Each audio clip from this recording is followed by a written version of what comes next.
Hi, I'm Mark King, Investment Editor at Columbia Threadneedle Investments, and here's what's in my weekly column. The Bank of England has warned about the surge in debt being taken on by British consumers due to the continued low interest rate environment making it ever cheap to borrow. But the warning wasn't aimed at consumers such as you and I, it was aimed at Britain's banks. The Bank of England's Financial Policy Committee, or FPC, said that if interest rates and unemployment rose, British banks could suffer up to £30 billion in losses as consumers struggle to repay credit cards, personal loans or money borrowed to finance the purchase of a car. The FPC said there's a pocket of risk in the rapid growth of consumer credit, and it's this that could be a risk to banks' ability to withstand severe economic downturns. This is because people with credit cards or loans are considered more likely to default than, say, people with mortgage debt. In fact, mortgage debt isn't an issue at all.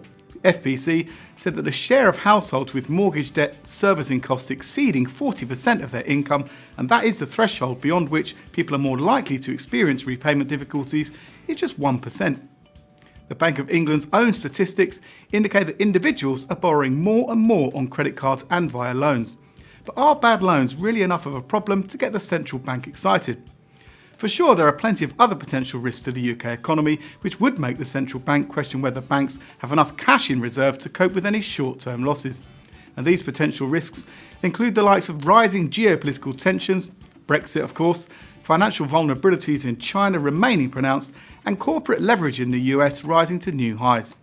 In response to these threats, the Bank of England ran a stress test modelling a scenario where the UK experiences an economic downturn that sees unemployment rise to 9.5% and the bank base rate of interest rise to 4%. Of course, it's currently 0.25% and has been for some time. The FPC said that in the 3 years following this scenario occurring, banks would lose around £30 billion, with 1 in 5 people with a credit card, loan or some kind of car finance defaulting. And drilling down into individual credit areas, defaults would reach 25% on credit cards, 15% on personal loans and 10% on car finance. It's not known whether banks would be under pressure to absorb losses for a time before they pass on any increased cost to customers, but it is clear that rising rates will hit those in debt eventually. Therefore, a sensible 3-step plan for households makes sense. First, clear debt as quickly as possible. Second, build up a bank of savings for short-term emergencies. And third, develop a longer-term investment plan to help work towards major life goals and your retirement.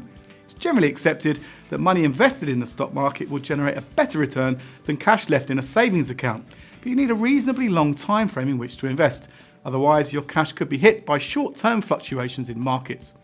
So if you have at least 10 years before you may need your money, then investing makes sense. See you next week.